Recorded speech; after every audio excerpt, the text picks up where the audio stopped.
Dengan ayat ini dan dengan cara Nabi mengatakan saya tak tahu, akhirnya seluruh ulama-ulama Ahlus Sunnah wal Jamaah sepakat mengatakan tak ada satupun makhluk di muka bumi ini, bahkan sampai di langit, yang tahu kapan pastinya kiamat akan berlaku. Maka ini jadi akidah kita. Kita wajib menolak mentah-mentah siapapun dan ramalan kiamat kapanpun, walaupun dari seorang kiai besar, seorang khalifah kutub, seorang syekh kabir berani mengatakan, wah, hafiz Quran 30 juz, semua kitab kuning dalam kepalanya, semua ilmu-ilmu apa dalam kepalanya, dia boleh berjalan di atas awan, tidak basah kena air, tidak terbakar oleh api, janggutnya dari sini sampai ke Menara Petronas panjangnya, dan dia memberikan kabar kiamat akan berlaku tarikh anu, bulan anu, tahun anu. Wajib kita tolak. Ini akidah kita. Jadi kapan kiamat berlaku? Allahu a'lam, hanya Allah yang tahu. Oke. Tapi ketika Nabi Muhammad ditanya oleh malaikat Jibril tadi, akhbirni an amaratiha. Hai Muhammad, oke kalau begitu. Tapi tanda-tanda bahwa kiamat sudah sangat dekat akan berlaku, awak tahu tak? Tanya malaikat Jibril. Kata Nabi Muhammad, kalau ini pertanyaan ente, aneh spesialisnya. Maka Nabi menjawab di situ, sini. Antalidal amatu rabataha wa antaral hufatal uratal alata ri'a asya yatatawaluna fil bunyan. Setelah Nabi menjawab demikian, orang ini pergi, malaikat ini pergi. Apa artinya? Apabila nanti engkau hidup dan engkau temukan satu zaman, orang yang hidup pada zaman itu sebelumnya mereka hidup miskin, kere, fakir, hanya penggembala ternak, saking miskinnya mereka tak sanggup nak membeli selipar, mereka bertelanjang dada. Tiba-tiba mereka kaya raya, menjadi kuaya raya, dan mereka sangat berjaya, sangat berkuasa. Lalu mereka saling berlumba-lumba, berbangga-bangga membangun gedung-gedung yang tinggi-tinggi. Tersirat dalam hadis ini pernyataan Nabi, bila zaman itu sudah kalian temui, maka jarak masa antara kalian dengan kiamat sudah sangat-sangat dekat. Ya Rasulullah, siapa yang engkau maksud? Nabi menjawab, humul Arab, mereka adalah bangsa Arab. Arab sebelum minyak bumi ditemukan, namanya masih satu, Jazirah Arabiah. Saya bertanya kepada tuan-tuan yang mulia, kepada perempuan yang terhormat, Jazirah Arabiah dulu kaya apa miskin?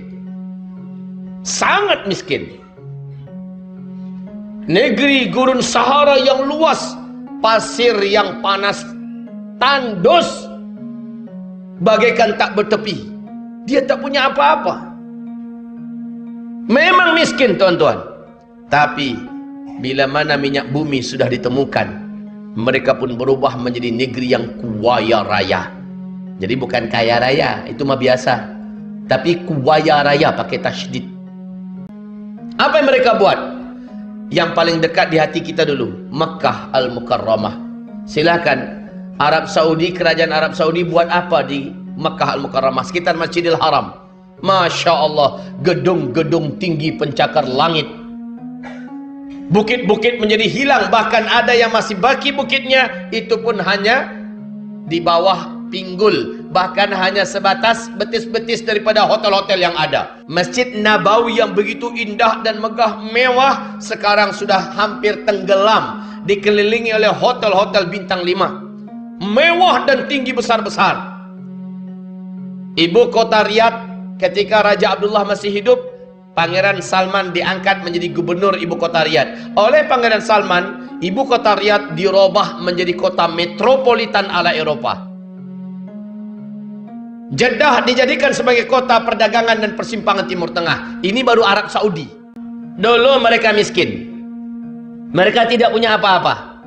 Tiba-tiba mereka menjadi kaya raya dan sangat berkuasa. Hari ini mereka saling berlomba-lomba membangun gedung-gedung yang tinggi-tinggi. Jika zaman itu sudah kalian temukan, kata Nabi, jarak masa antara kalian dengan kiamat sudah sangat-sangat dekat. Nah, Masya Allah, siapa yang baru pulang umroh baru-baru ini, bahkan di Ponbinbit kita pun boleh lihat, di YouTube boleh kita lihat, bahkan beberapa sahabat kami yang baru saja pulang daripada Tanah Suci, benar-benar nyata Bapak, Ibu, bahwa tepian padang pasir, bukit-bukit yang ada sudah mulai menghijau.